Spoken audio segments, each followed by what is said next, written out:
From the world of politics to the world of business, this is Balance of Power.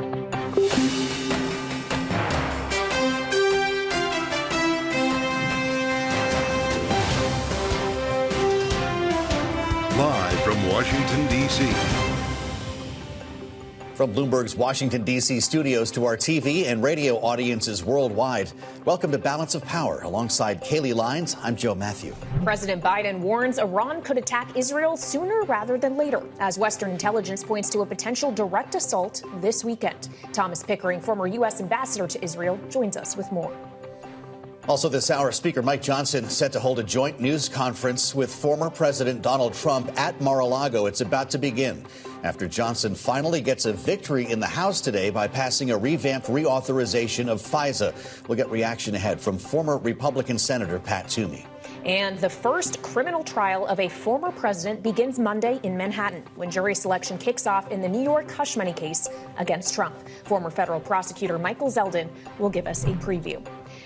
So, Joe, at this hour, we are still awaiting that press conference, a joint news conference between Donald Trump and Mike Johnson to begin at Mar-a-Lago. Right now, there is a podium with no one there, but we do expect it will begin imminently, potentially within the next hour. We have much more we're looking ahead to, though, over this weekend. Well, that's for sure. The reporting today by Bloomberg is quite concerning when it comes to what is apparently about to happen in Israel. If you're with us on Bloomberg TV, you can see a live view of Mar-a-Lago as we wait to hear from Donald Trump and the Speaker of the House as the Biden administration keeps an eye on Israel. We heard from the president earlier today about reports of an imminent attack, as Kaylee mentioned, by Iran against Israel. Here's the president. How imminent do you think an attack on Israel is from Iran, Mr. President? I want to get the secure information, but my expectation sooner than later. What is your message to Iran in this moment? Don't. For more, we go now to Bloomberg's Nick Wadhams, who leads our national security coverage here in Washington. So, Nick, the president warning Iran don't, and yet it does seem the feeling is that do is perhaps what Iran is going to go with. The question is what they do and how they decide to do this and the varying degrees of escalation we might be considering here. Right. I mean, there are a lot of different scenarios here. Obviously, the nightmare scenario we're all looking at is a direct strike on Israel from Iran. The intelligence assessments we're hearing about are very mixed on that score because a strike from Iran on Israel, I mean, so far this has all really been done by proxies, Iranian proxies in Lebanon. But a direct strike could essentially then force Israel to retaliate directly against Iran. And then what do you have? Regional war. And then the U.S. has said it's going to defend defend Israel, that alliance is ironclad. Then you get the U.S. pulled in, potentially other allies, potentially allies of Iran. So it's really a very, very toxic mix right now. And what we are hearing is an attack possibly within the next 48 hours. So we're all on standby for that. The commander of U.S. Central Command was sent to Israel. Nick, what is his job there? Is he advising Israel on what to do, mapping out different possibilities, or is he there to direct U.S. support if it's needed? Well, I think it would be directing U.S. support in part because we know the U.S. has destroyers, naval destroyers in the region whose primary function in that case would be air defense. So I think what you're seeing there is an anticipation that the most likely scenario is a missile barrage of some sort, either from proxies or from Iran directly, and they're going to need all the help they can get defending against those. In terms of some sort of Israeli response, I mean, Israel has said it will hit back if attacked, but I would be very surprised to see any sort of U.S. assets involved in that, at least from the start. But certainly, I mean, there has been this relationship throughout this entire event since October 7th, where the U.S., the Pentagon, has been advising Israel and talking to them about how to shape their campaign against Hamas. So a lot of back and forth between these two countries. Well, and we have seen more recently a sharpening of criticism of the Israeli government in regard to its policy in Gaza, certainly from President Biden and others in the administration, suggestions that U.S. policy could change if Israeli policy does not. Would an attack from Iran or a proxy make it that much more difficult for the U.S. to exercise that kind of leverage over Israel? Yes. I mean, I think one of the speculations out there is that one of the reasons why Iran is planning to do this now is because they are sensing and want to exploit this friction and test this friction between the U.S. and Israel. But I mean, listen, there has been talk by the administration about the need to for Israel to take more action to protect civilians and things like that. But where the rubber meets the road on military support, there is absolutely no daylight between the U.S. and Israel. I mean, Joe Biden is not going to budge on that support. He's going to make sure Israel gets absolutely everything it needs. Yeah. Nick, thank you. Your team's reporting has been essential for us this week. Nick Wadhams in our Washington bureau here at Bloomberg. Former President Trump and Speaker Mike Johnson, meantime, set to hold a news conference, as we mentioned, at Mar-a-Lago this hour. We're told it's about to begin. Let's bring in Bloomberg's Megan Scully. Megan, the Speaker of the House, had to get on an airplane after an important vote today, actually showing up a bit late. This was supposed to start about a half an hour ago, as they managed to pass a renewal, a 2-year extension of the FISA warrantless spy program, Section 702. This is something that Donald Trump said should be killed. Yes. It's been passed. It's a slightly different version. Maybe he takes credit for a bit of a rewrite here. But what's the baseline for these two? We're told they're talking more. Do they have a good relationship? It's going to be very interesting to see their body language and to read between the lines at this press conference. Does Donald Trump stick his arm around Mike Johnson and does he cast his lot with him, or do we see some distance between the two? Yeah. He is going down there after this vote on FISA, the Foreign Intelligence Bill, and notably there was an amendment that hardliners pushed to require warrants, and that failed on a tie vote. Mike Johnson voted against the amendment. So he's going down there without much support from his far right. We are just seeing Donald Trump now entering the room at Mar-a-Lago. The House Speaker, Mike Johnson, is standing just behind him. We will, of course, keep you apprised of what it is they say. We are expecting, though, Megan, that a lot of these remarks will be focused on the subject of election integrity, and they might be introducing legislation around non-citizens voting, something that is not common to begin with, but perhaps is an effort they would like to jointly pursue. It's an area that they can agree on, even though, as you said, and we can't stress enough, it is not something that is prevalent in our elections. Non-citizens cannot vote in our elections, and there is no evidence that it has changed the tide in any election in history. There's a big question about what happens to Ukraine funding and if it will hit the floor next week or anytime soon.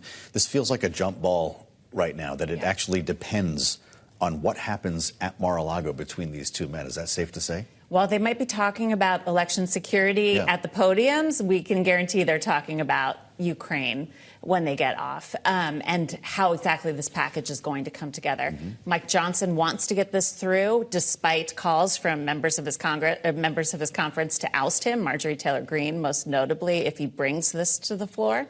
They're already angry about the FISA vote today.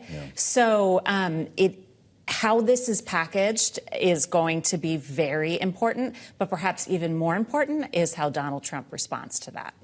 All right, Bloomberg's Megan Scully, who leads our congressional coverage. Thank you so much. Now, we are hearing from former President Trump as we speak. He began his remarks talking about the border. He said he would like to demand that our border be closed because we have billions of people coming into our country. Of course, billions is not the kind of numbers we have seen in border patrol data, more like hundreds of thousands in individual months. He again reiterating the line that they come from jails and prisons, and they've come from all over the world. So this is the kind of conversation, Joe, that they are having in Mar-a-Lago right now. The idea that Biden doesn't need legislation to close the border, remembering that Donald Trump killed the border, or played a part in killing the border deal that President Biden had agreed to. Yeah, that's true. And we're still waiting for details on Joe Biden's executive action that was floated earlier this week by the president himself in an interview on Univision. The border was not the purpose of this event, but when we get to policy that involves the Speaker of the House, specific to some of the issues we've been talking about today, the renewal of FISA 702, the potential for a deal on Ukraine aid, we'll let you know when we do get hard news today from Mar-a-Lago. Absolutely. Now, it seems that they are moving on to talk about election integrity. And Trump just said that the speaker is doing a very good job under very tough circumstances. For more on those tough circumstances, we want to go to someone else who covers Congress and all of the circumstances within it. Jonathan Toomey of Bloomberg Government is also joining us. And it's worth pointing out that as Speaker Johnson stands there next to Donald Trump, he has some very big vulnerabilities of his own, a potential motion to vacate hanging over his head that is helping probably to define the policy decisions that he makes going forward. Jonathan, we have FISA done now. There's questions around Ukraine aid. How Does anything move forward from here when you're in Johnson's position? Right, and as Megan pointed out, this FISA vote got through the House, but it's also cost him a little bit even more ground than he already had lost among his right flank. So he's in even more shaky ground now, and he's signaled that he wants to take up the Ukraine bill next week, which could be even more toxic with some members of his conference. And there's a big challenge for him because he's going to need Democratic votes. But if he wants to keep the right on board with him, he's going to probably want to attach some things to that Ukraine bill that would lose some Democratic votes. So it's a difficult process, and it's in a very different place than when it passed the Senate a couple months ago because there's more concern on the left as well about Israel's conduct. So what looked like a bill that could pass the House with major bipartisan support a couple months ago is in a much tougher position now as we sit here in April. Well, so I know we don't have legislation here, Jonathan, so I'm asking you probably a difficult question here, but do we have any sense of whether this is a loan, whether we're going to use repossessed assets from Russia, or how exactly the money would be sourced, if not just moving that Senate bill that we've been talking about? Yeah, I think that's what we're all going to be watching for today and over this weekend to see which version he puts forward. There's been a lot of things floated. He hasn't committed to any, and we're just waiting to see that because there's a lot of different ways to do this, but he's got to count the votes with each different version and figure out what can actually clear the House. All right, Jonathan, thanks for being with us. Jonathan Toomey at Bloomberg Government in a busy time here in Washington. Coming up, we'll return to the discussion with Speaker Mike Johnson's visit to Mar-a-Lago. He's at it with Donald Trump right now. We'll have a conversation ahead with former Pennsylvania Republican Senator Pat Toomey back with us today on Balance of Power on Bloomberg TV and radio.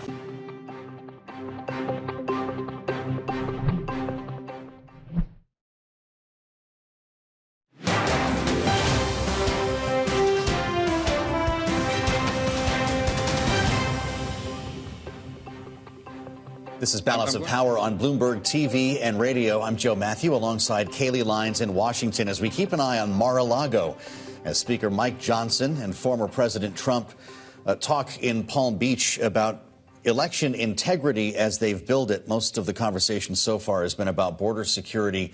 There are a lot of questions, of course, about the congressional agenda right now, from the FISA extension we saw today to the potential for Ukraine funding and the big question over a motion to vacate that's hanging over the speaker now by Trump ally, Congresswoman Marjorie Taylor Greene. They have a bit to talk about today. And so we're keeping an eye on this for you as we introduce former Republican Senator Pat Toomey of Pennsylvania back with us today on Bloomberg. Senator, it's good to see you. Welcome back. When you see a headline like this and look at an image like that, is that the actual reason why you left Capitol Hill? I'm not able to see what headline or what image you're referring to. I don't have it on my screen. The Speaker of the House appearing with Donald Trump at Mar-a-Lago, just as simple as that. Well, yeah. So, it's not unusual for the presumptive nominee, really, of either party to be the leader of that party. That would not be considered unusual. What's unusual is Donald Trump himself, of course. And so that makes this an interesting moment. Of course, it's compounded by the really tenuous position that Speaker Johnson is in, which Donald Trump could make better or could make worse. And we don't know how that'll play out. This is what's unusual about this moment. Well, and the idea, Senator, that it seems that whatever legislative issue Congress is dealing with, if Trump doesn't want to see it done, it's not done. Is it typical for someone who is not currently in elected office to have that kind of influence over actual policy and legislation? I think you might be overstating it somewhat. For instance, I think that I'm not sure Donald Trump really wanted to see this FISA reauthorization passed, but it did. And 2/3 of Republicans, I think, voted in favor of it. And I think there's a pretty good chance that aid for Ukraine does end up passing as well. But your basic point, I acknowledge. It does appear that Donald Trump is attempting to exercise more control over the House of Representatives than you would normally expect for someone who's not a sitting president. Well, so where do we go from here, Senator? There are great questions about what will happen to Ukraine funding, for instance. Will it depend on what happens tonight? Or do you see a world in which the Speaker of the House works around the rules, brings it to the floor, and hopes for the best. Yeah, so I'm hoping that's what happens. And I think it's quite possible that the speaker could persuade Donald Trump to kind of take a pass on this. There are things that I think would make good sense, that would make it a little bit less controversial among some Republicans. For instance, I think at this point, Russian assets should be used to fund Ukraine, its reconstruction, its defense of itself. The behavior of the Russian government is just so appalling and so outrageous that I think that's a completely reasonable response. As far as making this a loan, it's not realistic that Ukraine is going to be able to pay back very much of the aid they've gotten. If that's somehow acknowledged in the formulation, then calling it a loan isn't that big a deal. The important thing is the U.S. has to demonstrate that we're going to fulfill our commitment here. We're going to stand by a friend, a country that has been trying to break free of the really appalling dominance of Russia, has turned to the West and pursued democratic and market reforms. If we're going to abandon a country like this to a ruthless authoritarian who just rolls through with tanks, then countries around the world are going to recalibrate and recalculate what's in their interest, and it's going to be very bad for the United States. So this is really, really important that we get this aid to Ukraine done. Well, Senator, as we have this conversation with you, former President Trump is still speaking at Mar-a-Lago. Just speaking to the position the speaker finds himself in, he says he thinks it's not an easy situation for any speaker. He thinks he's doing a good job, going on to say that Marjorie Taylor Greene, who he says he gets along very well with, understands that and has a lot of respect for the speaker. But Marjorie Taylor Greene and others as well in the House would not like to see Ukraine aid pass. There is a faction within the Republican conference that does not share the view that you have, sir. So when we think about how the Republican Party has maybe been reshaped, are we seeing something that goes from interventionist to isolationist in terms of geopolitics and foreign policy, but perhaps more interventionist in other areas, like in markets, for example, as you see Josh Hawley trying to propose an interest rate cap on credit cards? Yeah, well, there's a lot to unpack there. I wouldn't suggest that we were an interventionist party so much as a party that acknowledged and recognized the leadership role that the United States plays and is uniquely able to play. And it has been in our interest to play that leadership role that we've played really since the end of World War II. So there is now a faction that rejects the idea that the U.S. benefits from this leadership that we play, from the fact that we're able to build very large and broad coalitions that support each other and support us. There's a faction that rejects that idea. Donald Trump seems to generally reject that idea. And we've got to win that argument internally among Republicans. I think it's still a majority of Republicans that recognize that it's in our interest to continue to lead the world rather than leave the world and our own interests to the tender mercies of the Chinese communists or Vladimir Putin. But we've got to have that fight. And you are right. There is simultaneously a movement within the party to expand the role of government dramatically. My own view is we already have one party in this country that wants a big, powerful central government that erodes our freedom, wants to do central planning, redistribute wealth. We don't need a second party to do those things. Our party has been, for many decades, much more committed to personal freedom and economic freedom and the tremendous prosperity that comes with that.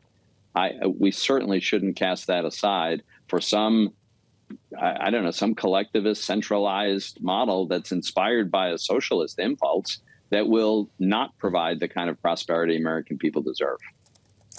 Well, it seems your party has settled on a nominee, Senator. Is Donald Trump the best candidate for this country in 2024? I've been very clear that Donald Trump is not my preferred candidate by any means. He's also not particularly ideological, right? I mean, he doesn't spend time, reading, accumulating knowledge and thinking deeply about these various constructs and ideas. He has relatively few very fixed ideas in the economic realm or others. One, though, is he's very hostile to trade. He's very hostile to free trade, very misguided. And if he's becomes president again, I think we'll probably go through a period of very difficult tariffs that will be damaging to the economy, damaging to American employment. But he seems to be on that path.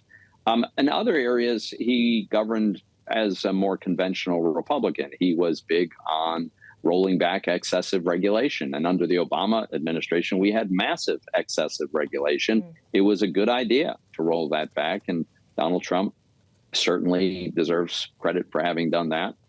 On judicial nominees, he pretty much went along with conventional Republican orthodoxy and nominated people that conservative Republicans wanted. So, in some ways, he governed as a traditional Republican, but I get that in many important ways, he is not that. It's a challenging time for our party. All right, former Republican Senator from Pennsylvania, Pat Toomey, thank you so much for joining us today. Now, Donald Trump, just at Mar-a-Lago, said what's going on in Israel can end up in a world war. We're going to have more on what's happening in the Middle East next. This is Balance of Power on Bloomberg TV and radio.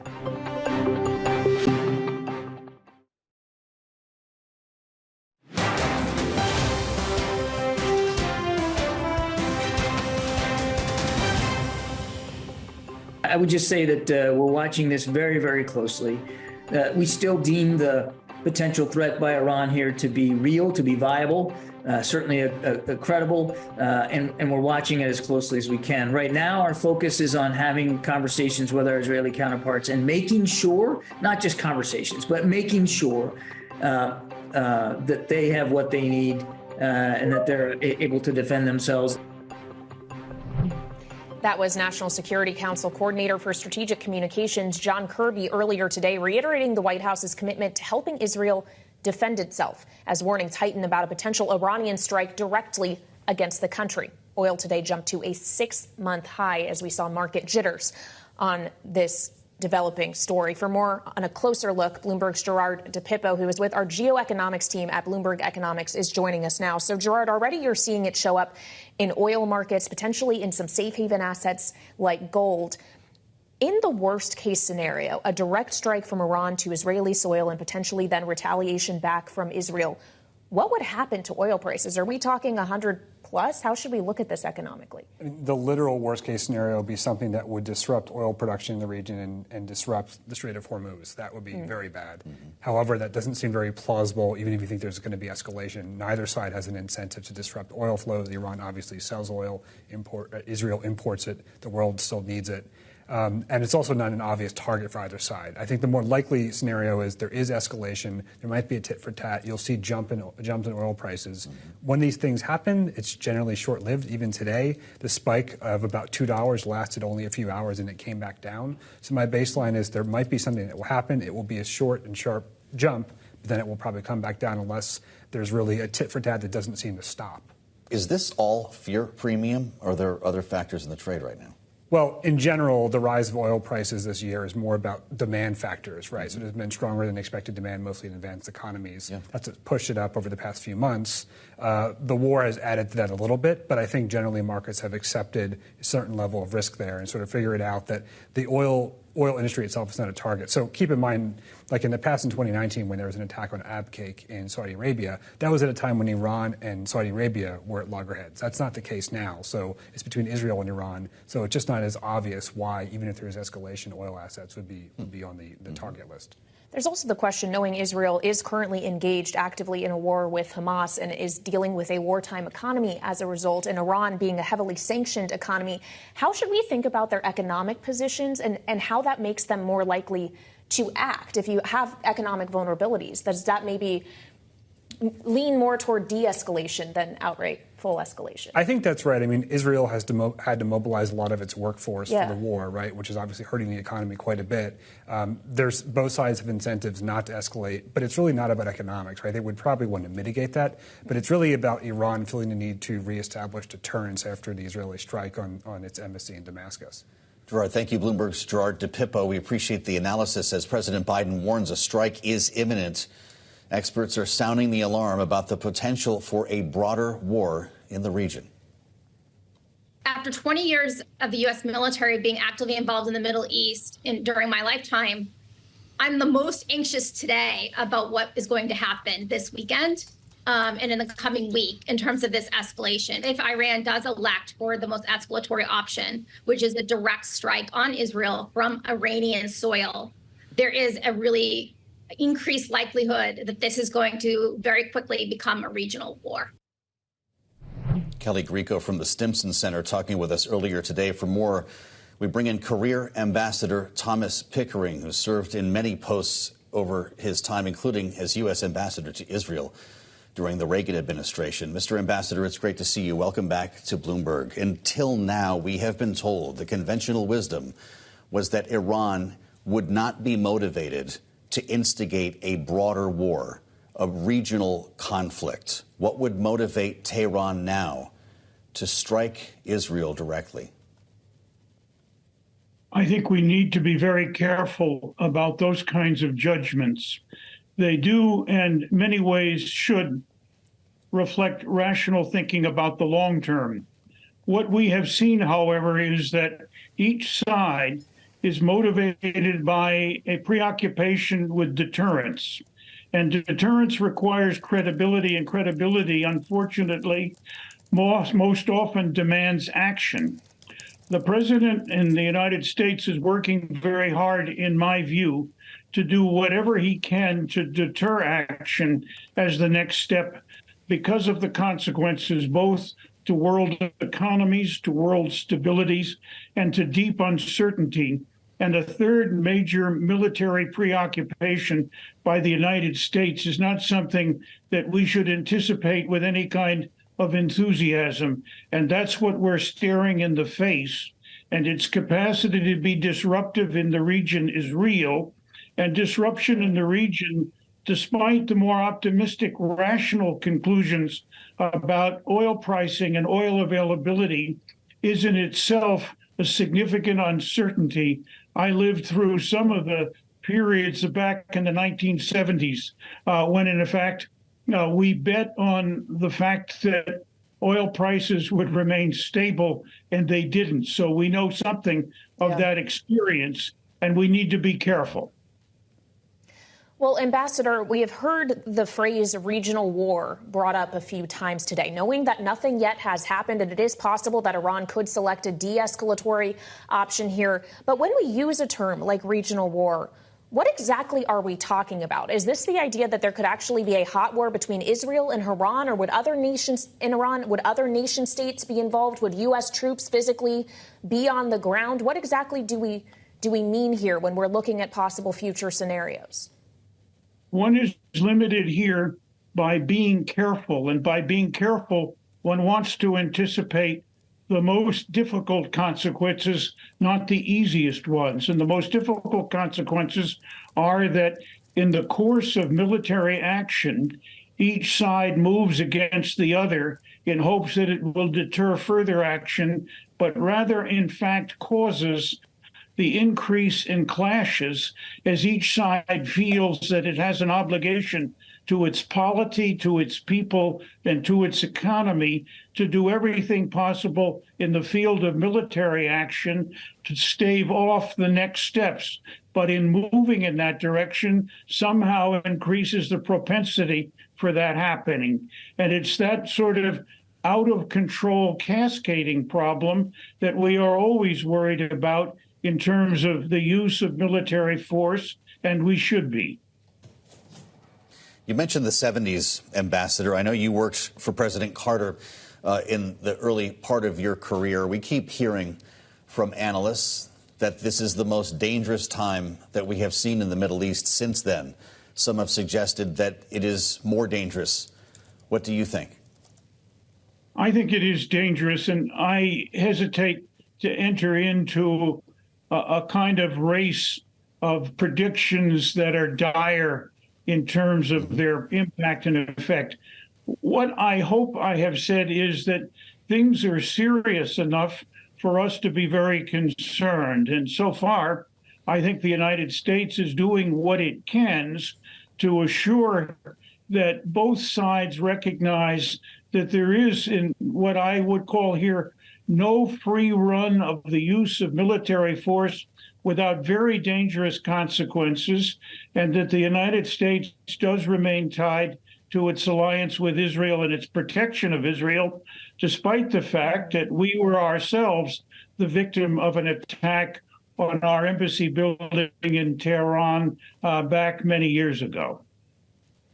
Well, sir, you talk about the alliance between the U.S. and Israel, and certainly the language we heard from President Biden today saying that the U.S. will be by Israel's side, essentially, to paraphrase his words. It comes against a backdrop, though, of the administration being more critical of Israel in regard to its policy in Gaza. Given some of the public tension we have seen between the Israeli government and the Biden administration, how does that factor into this moment and potentially Iran's thinking as it considers what it might do this weekend? I think that given the trend and the deep concern in the United States and what I think is the growing popular, put it this way, discouragement at what is going on in Gaza, it should be taken by Iran as an unusual step on the part of the Biden administration, not something that is kind of the reaction of push-button automaticity. All right, Career Ambassador Thomas Pickering, thank you so much for joining us this evening, sir. We appreciate your time. Now, coming up, as we look ahead to what will come in the coming days, there will also be a first in history, a criminal trial of a former U.S. president. We'll have more on Trump's upcoming trial in New York with prosecutor Michael Zeldin next on Balance of Power on Bloomberg TV and radio.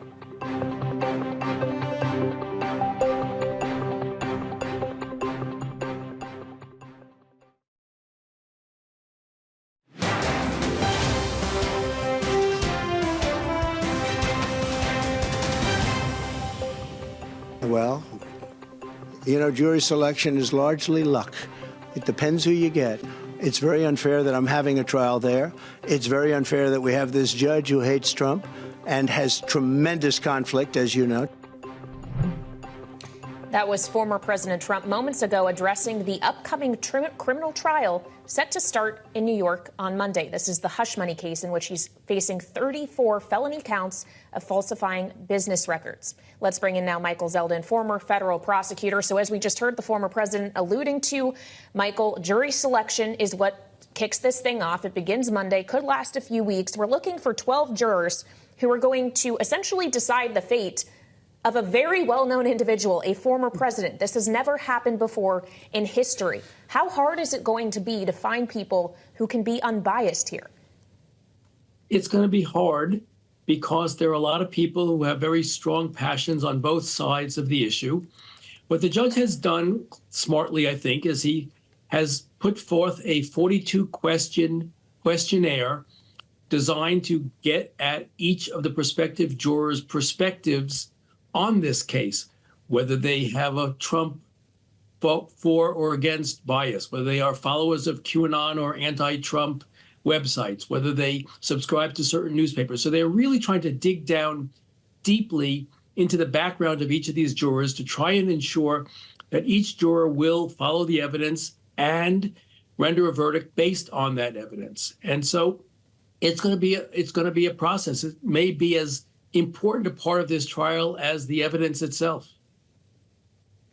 Among other things, they will be asked if they use Truth Social, the website, of course, that Donald Trump uses now to post his missives instead of going on Twitter. A lot of people might be on Truth Social. Michael, what do they do with information like that? And if it's going to be that difficult to find people who somehow aren't biased or haven't heard about this case in New York, will this take longer than usual?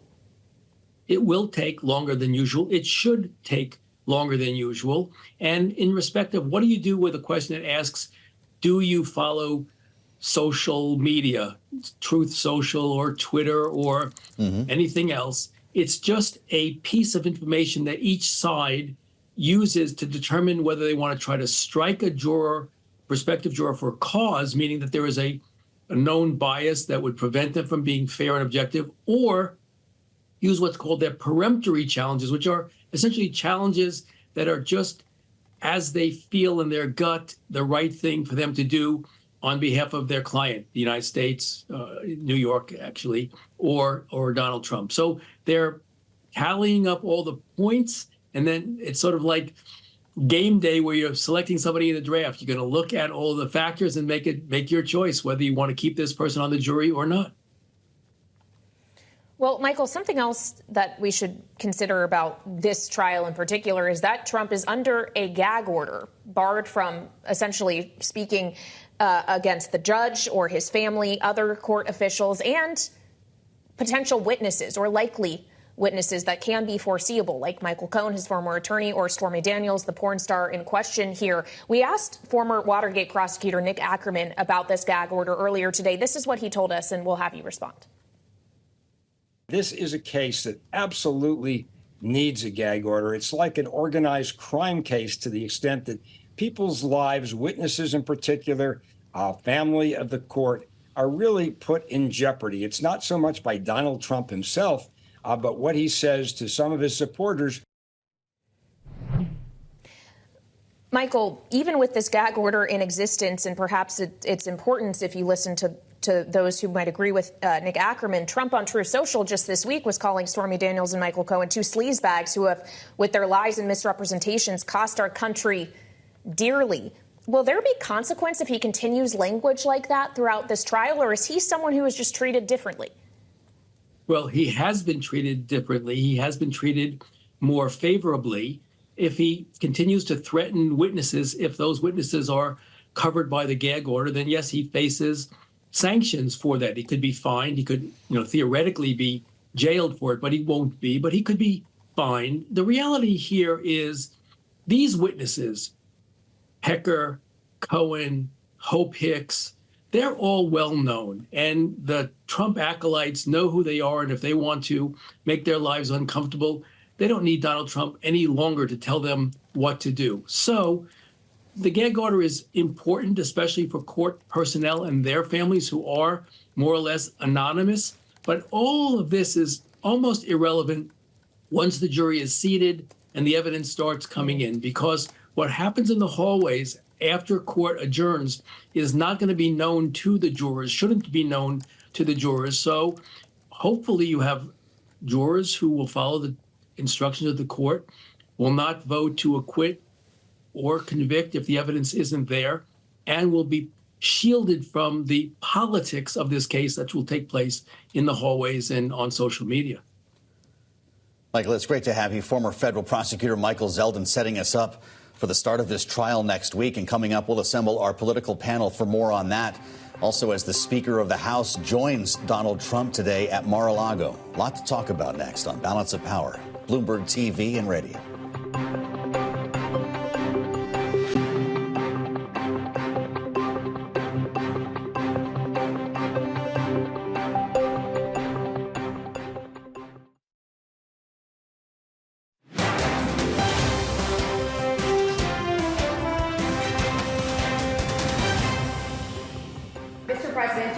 Motion to vacate rule should be finally changed, or do you think that it's just creating chaos right now? Well, it's unfortunate that people bring it up because right now we have much bigger problems. So is that what it was all about? Former President Trump addressing the motion to vacate that Speaker Johnson is facing right now by Marjorie Taylor Greene, of course, said to be an ally of Donald Trump. Let's see what the panel thinks. Rick Davis is with us, partner at Stone Court Capital today, joined by Megan Hayes, former special advisor to President Biden. Happy Friday to both of you. Rick, we talked about this earlier today in advance of the event. Now that it's happened, not a lot of fireworks. Trying to figure out what Speaker Mike Johnson gets here other than a bodyguard in the schoolyard. Yeah, I think it's pretty fair trade, right? Donald Trump gets the Speaker of the United States to come down there and basically endorse his wacky ideas that elections are not real, right? Okay. That they're fake. And they did it in the most bizarre way by trying to figure out how to make you prove your citizenship in order to vote. So that was as close as you could get to that endorsement. And that's what Trump wants. He wants everybody in the Republican Party to ape the same line, which is the elections were fake. Mm-hmm. You really did win. And, no matter what happens to this election, you're going to be president. And in return, Mike, Johnson got a little high cover from Donald Trump so he can go back and tell Marjorie Taylor Greene to shut up. And I think if the two of them got along just fine, and, we're not going to see anything of substance come out of this, but good politics for each one, bad for the country. Well, it's worth pointing out that Mike Johnson also did deny the results of the 2020 election. He helped author the brief on the matter in the aftermath. So I guess it raises the question of whether there was any real change in Mike Johnson's stance here, if this was about just showing up and standing next to the guy. I don't think there's a change in his stance of whether or not he believes 2020 was rigged or not. I think this was a horrible move for him because it just shows that Donald Trump is the master of your entire party, and he is the puppet master here, and you're just falling in line. When earlier this week he was actually doing things that were good for the country and had Democrats that were going to partner with him to get Ukraine aid passed, and to get the funding done. And so I just think that this is just another step of Donald Trump showing that he's really the one in charge and everyone's going to fall in line or he's going to make your life miserable. Well, we did hear from the speaker. He didn't talk a lot, but Mike Johnson did address the issue of election integrity as they framed it. Here's what he said. I'm going to announce to you today, here standing alongside President Trump, that we will do everything within our power to ensure that we do have free and fair elections in this country. If we don't have that in a constitutional republic, we have nothing. It's the basis of who we are as a nation, and we owe that to the American people. And so what we're going to do is introduce legislation to require that every single person who registers to vote in a federal election must prove that they're an American citizen. Okay, so we're back to the issue of ID at the polls here. Rick, I guess that's going to resonate with some Republicans.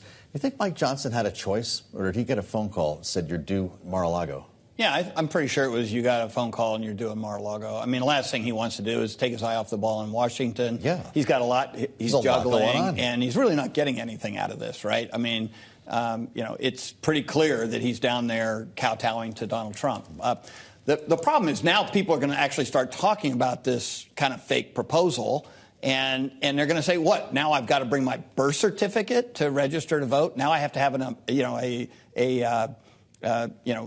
some kind of like hard, proof that I am a citizen of the United States, which, by the way, is not how it's done for citizens or non-citizens. And there is no evidence. Once again, I mean, there's no evidence that people who are not citizens vote in elections. All right, states are very good at patrolling their lists. And there was no evidence of that in 20, no evidence of that in 16. It's never been a problem at the state level. And so why is the federal government getting involved in things that states run? Yeah. They run their own elections, and they do it very well. Well, it's funny you mentioned the federal government versus state power, because on another issue, the issue of abortion, Trump has recently decided it shouldn't be up to the federal government. It should be up to the states. He was actually asked about this in the news conference. He talked about the Arizona decision in particular. He said he disagrees with that. He thinks it will change. But he went on to repeat that if you look at what we've done with Roe versus Wade, we did something everyone said couldn't be done and got it done. So still pointing to the fact that he was able to nominate justices to the Supreme Court that ultimately made the Dobbs ruling. Same time, we have the vice president in Arizona talking about the issue of abortion. Is this how Democrats are going to be able to play off of Donald Trump, Megan? Yeah, I just think that, again, Trump is just trying to muddy the waters, whether it's abortion or voter elections and suppression here, because that's ultimately what this is a voter suppression in their IDs.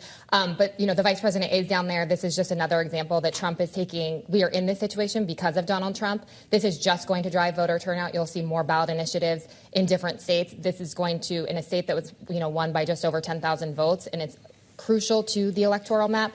This is just going to drive voter turnout. So it's unclear to me why Donald Trump continues to take credit for the Dobbs decision and Roe v. Wade of overturning it when the state is saying we don't actually want this, and voters are going to say we don't want this. And his voting base, he'll always have his base. It's these undecided people who are in the middle who polling has showed that this issue is paramount and very important to them. So I'm not sure why he's not going to back down a little bit, he is trying to muddy the water, so I guess we'll give him that. So, well, it's not a mistake that she's in Arizona. No. Rick, this was an official White House trip until Kamala Harris apparently requested it be turned into a campaign stop so she can say whatever she wants here. The campaign's paying for this now. The excerpts of what she's saying, that was a live view of Kamala Harris. Quote, Donald Trump is the architect of this health care crisis. This administration changed the framing of this event, because they clearly think they have a winning issue here. Yeah, and I think it's interesting that they went from talking about these reproductive rights for women to talking about a health care crisis. And you'll notice earlier in the week, Donald Trump actually went out with a tweet, or Truth Social. That's what they say. I'm just going to call it social because probably no truth in it. And he actually was basically endorsing Obamacare, which I got to feel good about. John McCain was right, Donald Trump. I mean, yeah, that's right. Go down with that. And so I think that there must be some pretty good polling down there in Mar-a-Lago to indicate that, he's starting to lose support amongst probably suburban women, which we've been talking about a lot in this election, because of the position that the Republican Party and Donald Trump has taken, both on reproductive rights, but also on health care. Well, as we think about the different groups in which former President Trump might be losing or trying to gain support, when you look at swing state voters, we see a number of things. By and large, Trump is ahead in swing states, but voters do change their minds, Megan, if Trump were to be convicted of a crime. Roughly half of them in the swing states we've polled with Morning Consult suggest so. He will be in a courtroom in New York on Monday, and typically we have seen he uses courtroom appearances to plead his case, to kind of hold free campaign rallies, if you will. But this is a real criminal trial in which he could be a convicted felon at the end of it. Does that change now for him? I mean, I think that it changes in the fact that he's not able to talk about issues that are really important to voters, that they don't want to hear about his criminal cases. I mean, he's been indicted, 91 times minus the 6 that they dropped. So, it's just incredible to me because they are not able to talk about the economy. They're not able to talk about immigration and things that they want to talk about. It gives Democrats the leeway to continue to talk about abortion, to talk about health care while and we can say, oh, you're in court. You're fighting your criminal trials. It's terrible for Republicans. And also his base isn't going to change. They like the fact that he's there. But as to your point, the swing voters, the ones that are going to start paying attention, this is not a good look for him. They don't want a president that's been convicted of any crimes or in court, really, if we're being honest. Well, you have long said, Rick, that at some point this starts to turn on Donald Trump. When this moves into a general election, this will go from being a benefit to a liability. We have less than a minute left. Does that liability begin Monday? Yeah, I think that begins Monday. For all the reasons we just talked about, he's trapped into this sort of cocoon. There aren't any votes for him in New York. And the reality is that people are going to see that every single day for the next 6 weeks. And they're going to say, is this really what we want in the next president? All right, Rick Davis and Megan Hayes, thank you both so much for joining us tonight. And I will be live outside the courthouse on Monday. Joe will be holding down the fort here in Washington. We'll be together here, though, on Balance of Power. So we hope you'll join us. In the meantime, check out the Washington Edition newsletter. Find it on the terminal and online. Thanks for joining us on Balance of Power. We'll see you back here Monday on Bloomberg TV and radio.